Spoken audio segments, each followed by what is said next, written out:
chose to withdraw as much as possible.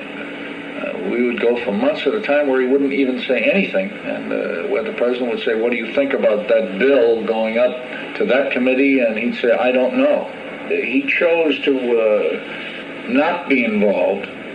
But there was one area of the administration in which the vice president took an interest: jobs for his friends back home.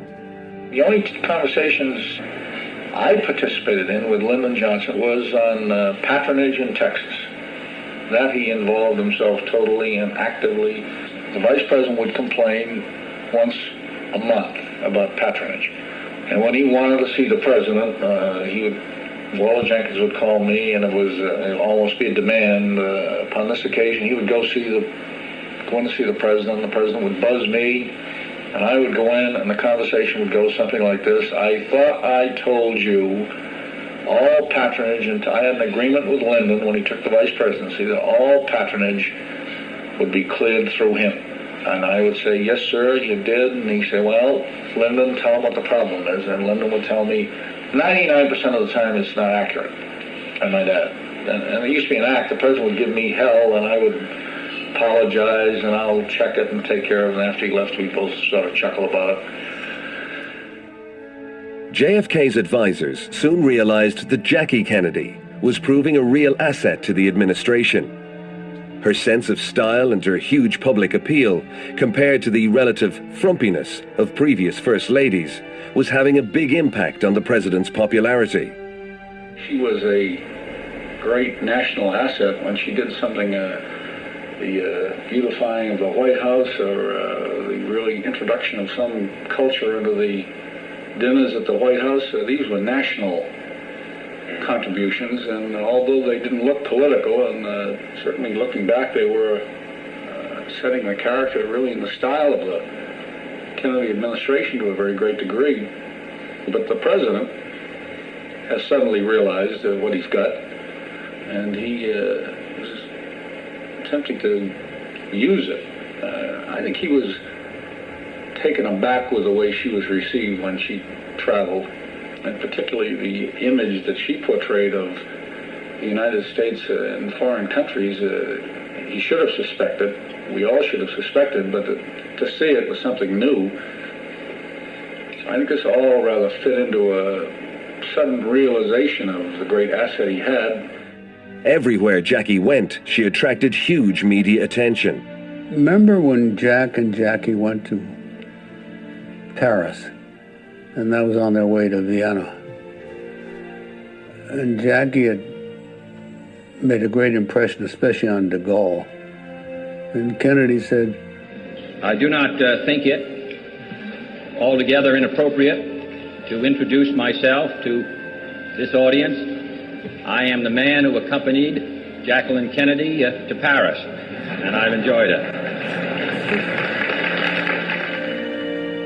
The Kennedy dream had become a reality, and while the next 3 years would be full of achievement and triumph, they would also bring great tragedy, and the Irish Mafia would be right at the center of it all. 1962, the Kennedy administration faced its greatest test. Race relations across the country, particularly in the Deep South, and an increasingly confrontational scenario in the Eastern Asian nation of Vietnam, had already caused the administration some headaches. But a significant threat from Eastern Europe began to become evident in the early days of October, when U.S. intelligence identified a buildup of Soviet missiles on Cuba, less than 200 miles from the American mainland. This government, as promised, has maintained the closest surveillance of the Soviet military buildup on the island of Cuba. Within the past week, unmistakable evidence has established the fact that a series of offensive missile sites is now in preparation on that imprisoned island. The purpose of these bases can be none other than to provide a nuclear strike capability against the Western Hemisphere. As the tension rose, the United States was taken to the brink, and Kennedy and his advisors were faced with a real life-or-death scenario. there are a host of debates that were held within the administration. And Jack relied heavily on his brother, and he relied on Powers and O'Donnell. Often at times when he felt what they called the so-called egghead members of the cabinet, of the administration, wanted to make a point, wanted to go all out in terms of military response, not thinking things completely through. As the tension continued to rise, Kennedy's generals favored a military strike. Kennedy was criticized vociferously for appeasing communists, Russia. The alternative, though, as the Powers, as Bobby, as Jack eventually decided, the alternative was too grave, it was too grim. But it took Kennedy's Irish friends to tell it as it was. The Kennedys and a lot of their inner circle saw this as life and death. They're all doing this debating, back and forth, discussion. What should we do? What should we do? So Powers finally gets a chance to stop and eat a meal. And they're all sort of taking a break. And Jack looks at Bobby and goes, oh, look at Powers there. He's eating like it's the Last Supper. And Powers looks up and says, the way you guys are talking, this could very well be. And there's this mixture of black comedy and truth in that. And I think that helped, that matched Kennedy better than I think a lot of other people on the cabinet. And that's why he trusted them so much. When the most dramatic moments of the Kennedy presidency happened, during the Cuban Missile Crisis, in which we could all have wound up being vaporized by nuclear war, it's really Bobby Kennedy who provides the most sober advice, the one who decides, who advises his brother, not necessarily to take the advice of the generals and to immediately respond with a nuclear weapon, but rather to give it some time. And he actually winds up providing the most sage advice to his brother that winds up saving our world as we know it. I went home that evening, and my late wife said, is there going to be war? I said, please get me a drink. She got the drink, and as she brought it in, the doorbell rang downstairs. I went down, there was a Western Union wire through the door. I took it up, put it down, had another drink, and my wife said, for God's sakes, open it. I opened it, smiled at her and said, there's not going to be a war. She said, is that in the telegram? I said, no, that's an invitation from Eunice and Sarge Shriver for Saturday night for dinner for the Duke and Duchess of Devonshire.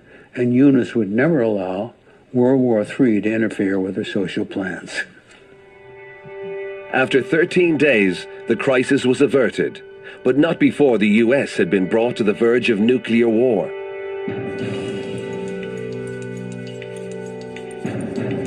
Events in 1963 showed just how close Kennedy had grown to his Irish confidants.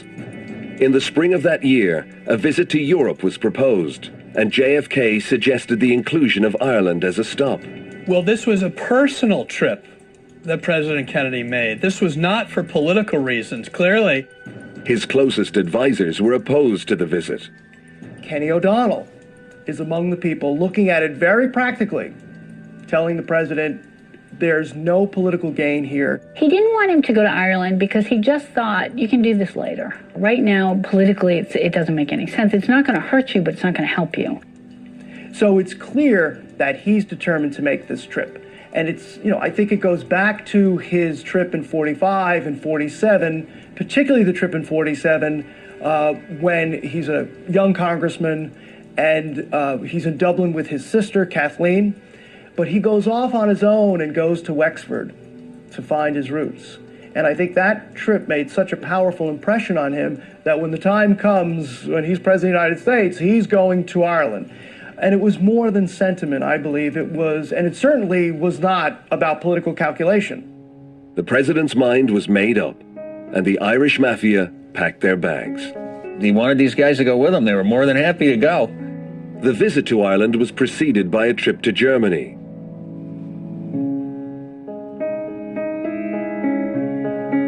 In Berlin, Kennedy was cheered by thousands.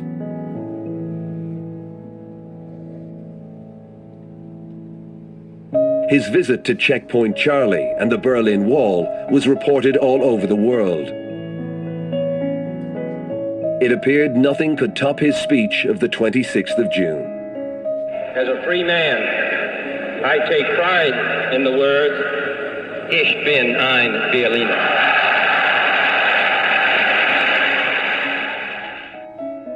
Kennedy arrived in Ireland the next afternoon with his loyalists at his side.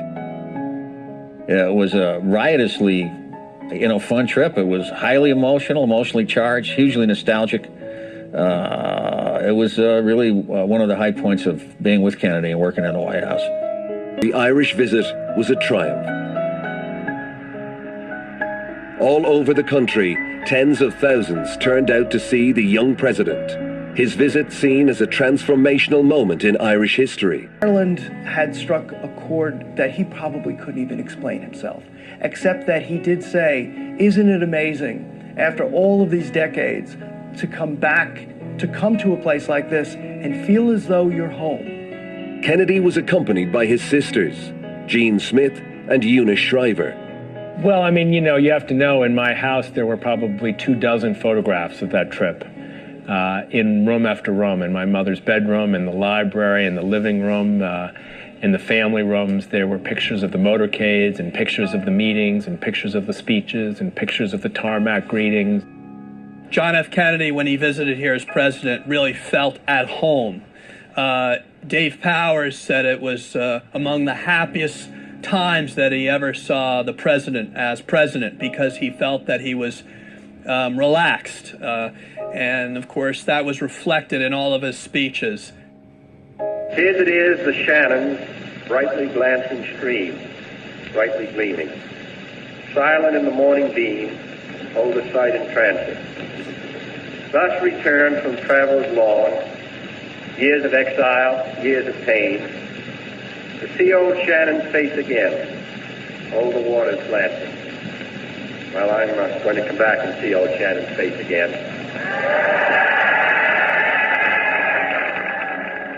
And as President Kennedy climbed the steps of Air Force One at Shannon Airport, Dave Powers, always at his side, recorded some final memories on his movie camera.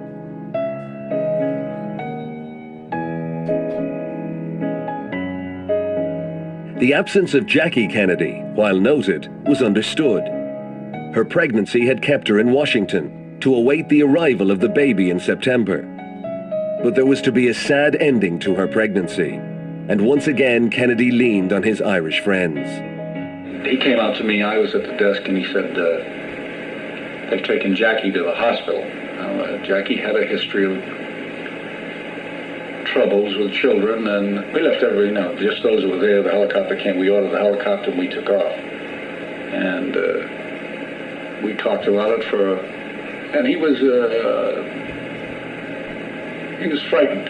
He was deeply concerned, as any husband would be. Obviously over the baby, but obviously first over Jackie. But the death of baby Patrick on the 9th of August was to be a precursor to the tragedy which would follow in November. A long-planned trip to mend some political fences in Texas began with visits to San Antonio, Houston, and Fort Worth on the 21st of November. In Houston, Kennedy spoke passionately about his vision for the race to space and the role that the city would play in its future. In Texas and the nation, change has been the law of life. Growth has meant new opportunities for this state. Progress has meant new achievements. And we dare not look back now. In 1990, the age of space will be entering its second phase. And our hopes in it to preserve the peace, to make sure that in this great new sea, as on earth, the United States is second to none. Your old men shall dream dreams. Your young men shall see visions, the Bible tells us. And where there is no vision, the people perish. At breakfast in Fort Worth the following morning, Jackie again stole the show. The breakfast party awaits the arrival of Mrs. Kennedy. Mrs. Kennedy's entrance draws another comment from the president. 2 years ago, I said introduced myself in Paris by saying that I was the man who had accompanied Mrs. Kennedy to Paris. I'm getting that same sensation as I travel around Texas. At 11:40 on Friday 22nd, the president arrived at Dallas Municipal Airport's Love Field. It was a strictly political trip to mend fences. And the big deal about that trip was that Jackie was going to come because she hadn't been campaigning with them. It was meant to be a trip in preparation for the re-election.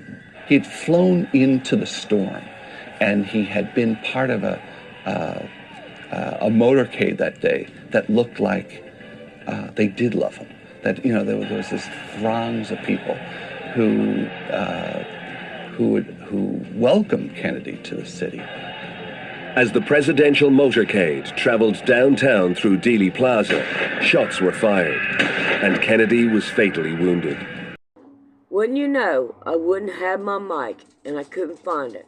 But I got a copyright right here, so I decided to cut it out and put it back up to see what it would do. When the president was killed, my dad was with Dave in the backup car, and he, you know, famously, there's a picture of him crossing himself. He knew instantly, just from his experience in the war, that was it. The president was gone. It's hard to imagine what was going through the minds of Dave Powers and Kenny O'Donnell, but they knew something awful had happened. And from the time that those shots rang out to the time that they got to Parkland Hospital, it must have seemed like a lifetime. At the hospital, realizing the president was dead, O'Donnell and Powers were forced to make unprecedented decisions. Johnson was now president and was being moved to the safety of Air Force One. We have now an assassinated president. What do we do with the body? Do we go for an immediate autopsy? Do we get it back to Washington, D.C.? And there's all this push and pull. There was still the concern about that the body of Jack Kennedy should be on that plane as well, going back to Washington. That they didn't want to leave Jack Kennedy's shattered body in Dallas.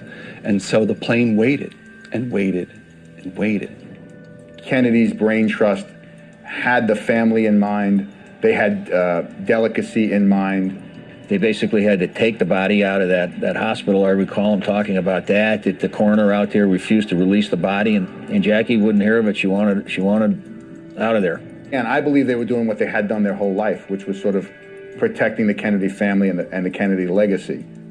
At Love Field, the Irish Mafia manhandled their leader's coffin onto the plane. They took the body and got it back to the plane and had to physically, by hand, hoist it onto Air Force One. There was no lift or anything to get it on the damn plane. And it was obviously a nightmare. It was a complete and utter nightmare. He was their friend, and here he is cut down in his prime in a few terrible seconds in Dallas. And I think that gesture of accompanying the body from the hospital to the airplane, to Air Force One, really is extraordinary. Fearing a plot from unknown conspirators and unsure of the constitutional position, Johnson insisted on being sworn in aboard Air Force One. Lyndon Johnson wanted to be sworn in as president. There was a feeling that should LBJ be sworn in immediately? Should this be delayed? And there's a feeling that the business of government must go on, so LBJ is sworn in as quickly as possible. Despite his intense loyalty to Jack Kennedy, Kenny O'Donnell knew his role had changed in an instant. He saw his job from that point forward is to, get Johnson out of there and to protect Jackie. So those became, that became his focus. You can't imagine. One finds it difficult to imagine what it must have been like on that plane with Jackie, with these guys who've been with Jack Kennedy their whole life.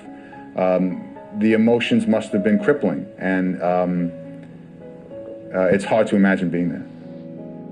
The three people in Dallas who happened to be with her in Dallas were Kenny, Pop, and Dave Powers.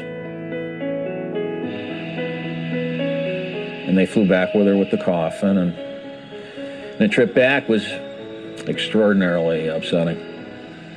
I had a friend that was murdered. He happened to be the President of the United States. For the Irish Mafia, the focal point was Jackie Kennedy. And she said something about, well, you're Irish and he loves you. The president was dead. The dreams of his Irish confidants were shattered. But the political reality soon set in. I think there were a number of people like Powers who knew that they were gone, that it was over.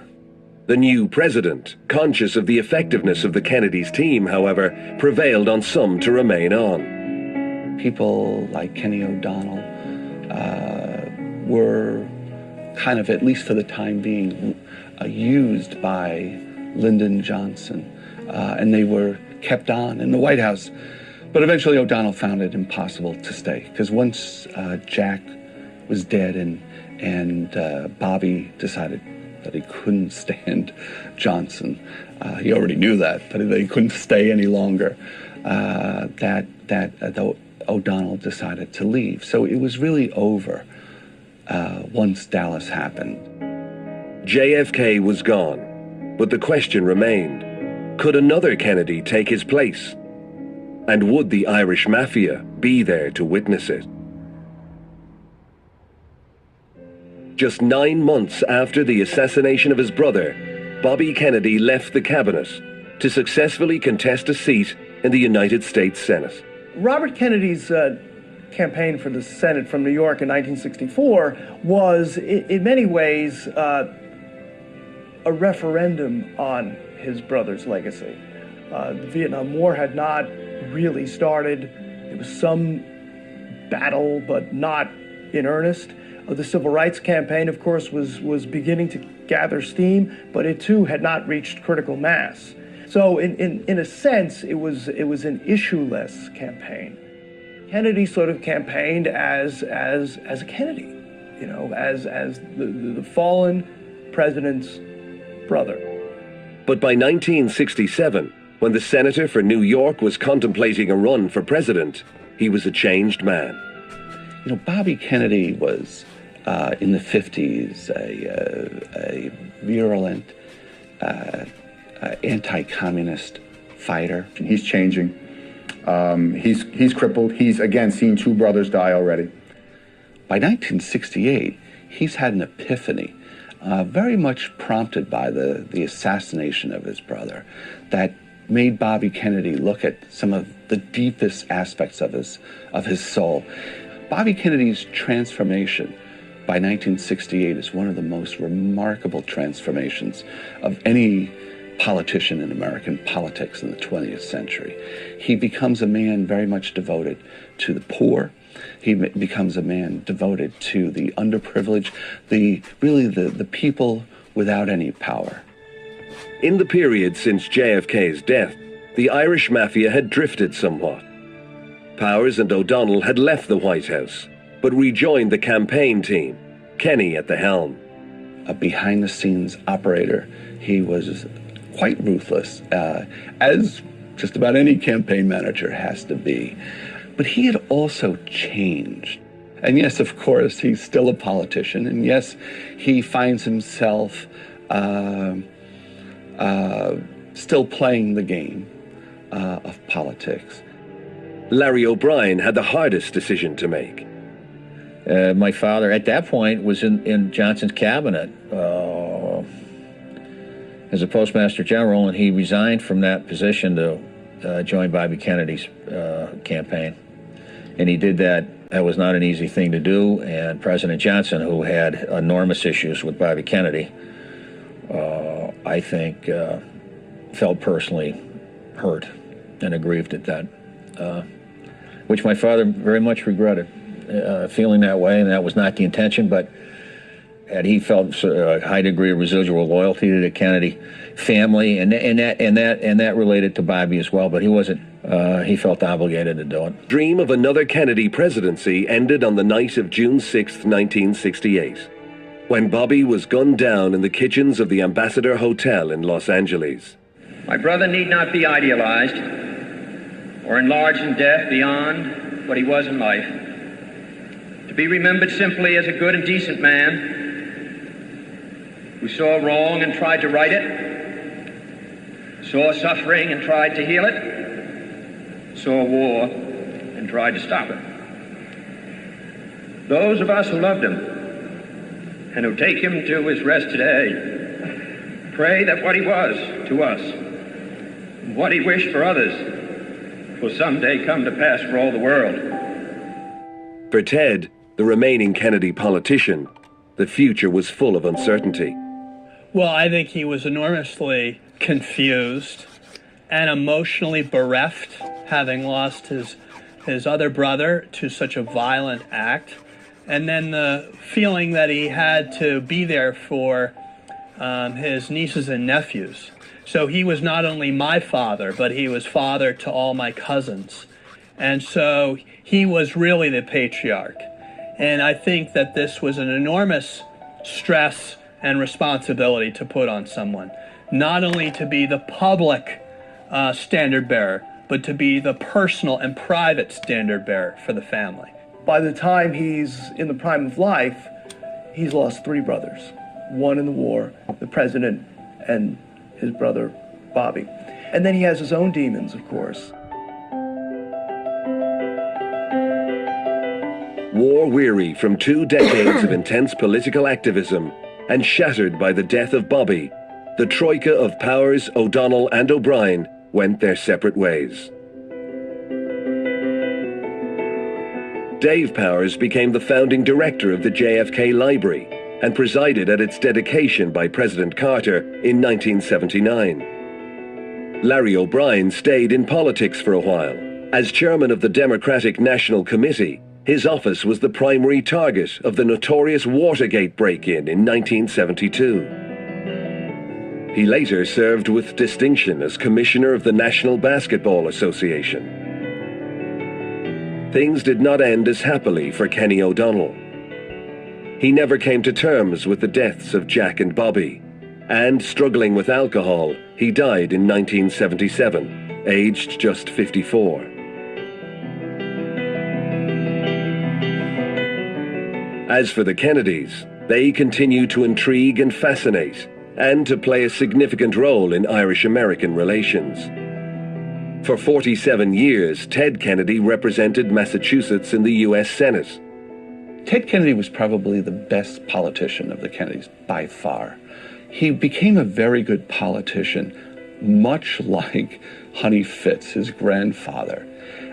Much more so than his 2 brothers, Jack and Bobby.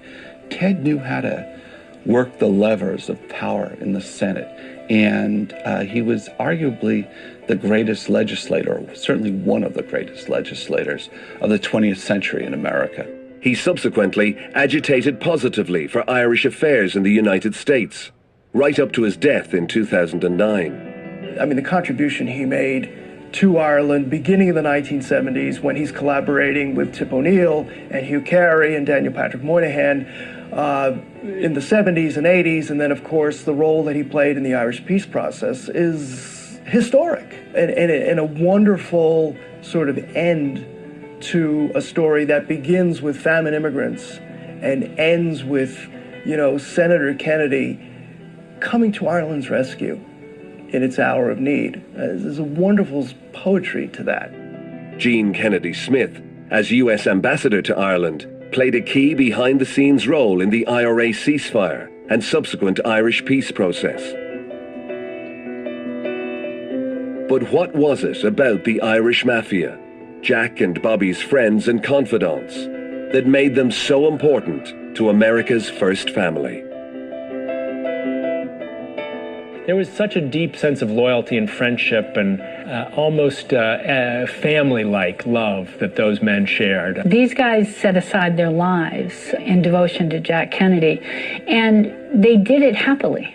That was a very, very powerful bond. These were insiders. These were people who could be trusted with their secrets. He could trust them, and they were loyal in the tough times. None of those people, none of them, ever broke ranks with the president. They were there at the beginning, they were there at the end.